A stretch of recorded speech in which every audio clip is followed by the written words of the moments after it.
और आइए शुरुआत करते हैं पहली खबर के साथ। भाजपा में नए प्रदेश अध्यक्ष के चुनाव के बाद जल्द ही प्रदेश कार्यकारिणी में बदलाव होगा। मोर्चा संगठनों को भी नए सिरे से गठित किया जाएगा।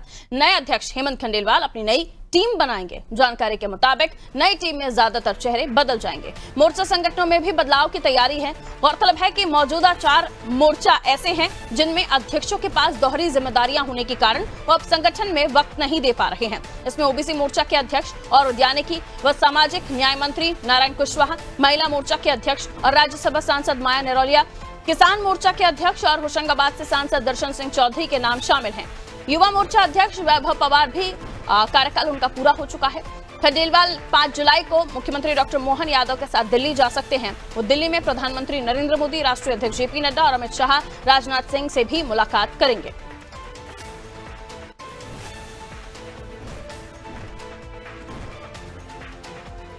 और चलिए इसी खबर को और भी हम समझने की कोशिश करते हैं। नए कप्तान की नई टीम, जाहिर है अब उन्होंने अपने तरीके से आगे संगठन को बढ़ाना है और उनके सामने चुनौतियां भी हैं, तो इसे हम समझने की कोशिश करेंगे। ब्रजेश चौकसी जी हमारे साथ हमारे ब्यूरो हेड स्टूडियो में मौजूद हैं, उनसे हम और भी इस खबर को समझेंगे।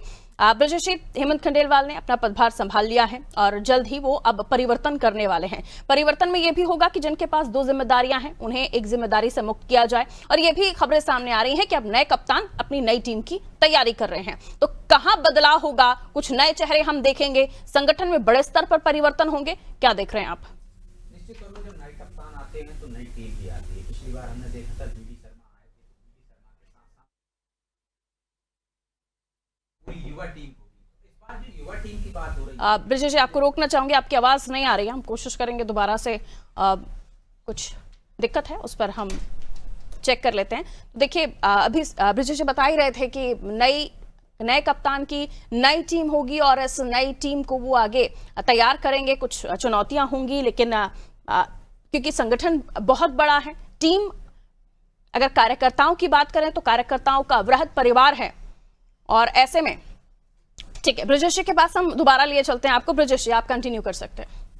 देखिए पारुल, जब नई टीम आती है तो निश्चित तौर पर जब नए कप्तान बनते हैं तो नई टीम भी आती है। पिछली बार बीडी शर्मा आए थे तो ये पूरी एक फार्मूला लेकर आए थे, या केंद्रीय आला कमान ने तय किया था कि मध्य प्रदेश में पूरा यूथ होगा, युवाओं को पूरी कमान सौंपी जाएगी बीडी शर्मा से लेकर जिला तक।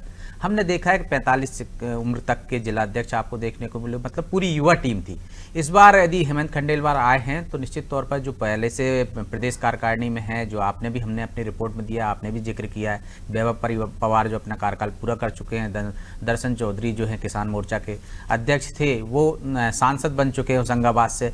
माया निरौलिया की बात करें महिला मोर्चा में, वो भी राज्यसभा सदस्य बन चुकी हैं। तो ये जो पुराने जो पदाधिकारी हैं, चाहे वो महामंत्री की बात करें, वो विधायक बन चुके हैं, तो उन पदाधिकारियों को मुक्त करके नए पदाधिकारियों का चयन किया जाएगा ताकि वो पूरा समय संगठन को दे सके।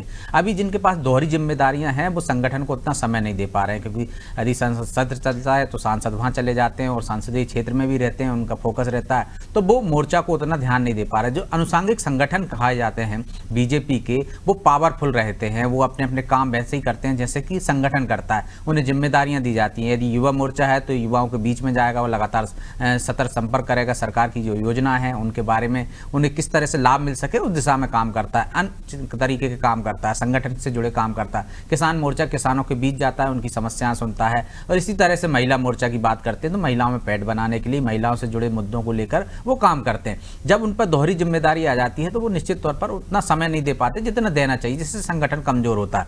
हेमंत खंडेलवाल बने हैं, वो दिल्ली जा रहे हैं। निश्चित तौर पर वो अब जिस तरह से हमने देखा प्रदेश के तमाम बड़े नेताओं से मिले, क्योंकि अध्यक्ष बनने के बाद एक तरह से हम जो कहते हैं कॉल ऑन करते हैं अफसर, वैसे ही बीजेपी में भी परंपरा है कि वरिष्ठ नेताओं के साथ मोल मुलाकात करें, सबको साथ लेकर चलें, तो उस दिशा में वो बढ़ रहे हैं। दिल्ली जाएंगे तो निश्चित तौर पर दिल्ली में जो मौजूद है केंद्रीय आला कमान है, उनसे चर्चा करेंगे, उनसे मेल मुलाकात करेंगे, और इसके साथ साथ संगठन से संबंधित चर्चाएं भी होंगी। उसमें नया संगठन किस तरह से आपको बनाना है, कैसे आगे बढ़ना है, और कौन कौन से काम आपको लेकर आगे जाना है।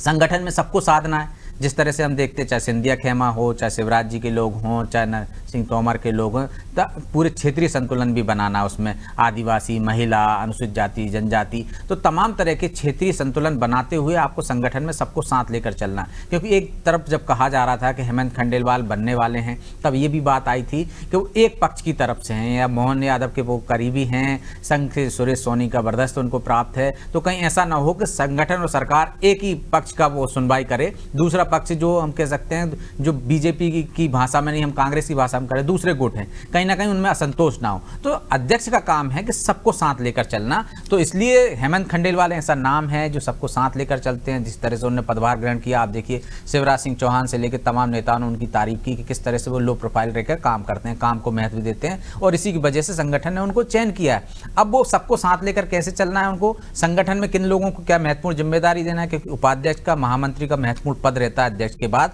जो संगठन को एक तरह से चलायमान रखता है अध्यक्ष के साथ साथ। तो ये जिम्मेदारी देख रहे हैं कि किसको मिलेगी। तो प्रदेश के तमाम नेताओं को भी इस बात की उम्मीद है कि जो अच्छे काम करने वाले हैं उनको तरजीह दी जाएगी, जो कि पहले खुद हेमंत खंडेलवाल कह चुके हैं। काम वालों को बेहतर तवज्जो मिलेगी, और जो इधर उधर की बात करेंगे, मतलब अनुशासनहीनता करेंगे, उनके साथ सख्ती से कार्रवाई होगी। तो वो संकेत दे चुके हैं संगठन में कैसे लोगों को लिया जाएगा। अब केंद्रीय आलाकमान से चर्चा करने के बाद, प्रदेश के तमाम नेताओं से चर्चा करने के बाद वो अपने कार्यकारिणी का गठन करेंगे। बिल्कुल, बहुत शुक्रिया ब्रजेश जानकारी के लिए। तो चलायमान यानी अपनी गति के साथ आगे बढ़ेंगे, और पहले ही एक तरह से वार्निंग भी दे चुके हैं कि किस तरीके से जो संगठन के लोग हैं उनको अपने साथ चलना है, सभी को लेकर साथ चलना उनके व्यवहार में, उनके नेचर में भी है। जैसे कि ब्रजेश जी भी बता रहे थे कि तमाम नेताओं ने भी उनकी तारीफ की कि बहुत डाउन टू अर्थ हैं, ज़मीन से जुड़े हुए नेताओं में रहे हैं, लेकिन तब भी उनके सामने चुनौतियां होंगी, कुछ परिवर्तन होंगे जिसे सभी को स्वीकार करना होगा, चाहे न अनचाहे। लेकिन अब नए अध्यक्ष के कंधों पर संगठन की जिम्मेदारी, सभी को साथ लेते हुए आगे बढ़ना है, और कुछ जिम्मेदारियां ऐसी जो एक चेहरे के पास दो दो हैं, तो उनसे भी उन्हें मुक्त करते हुए जो मोर्चे हैं उनको और नए तरीके से संवारना है।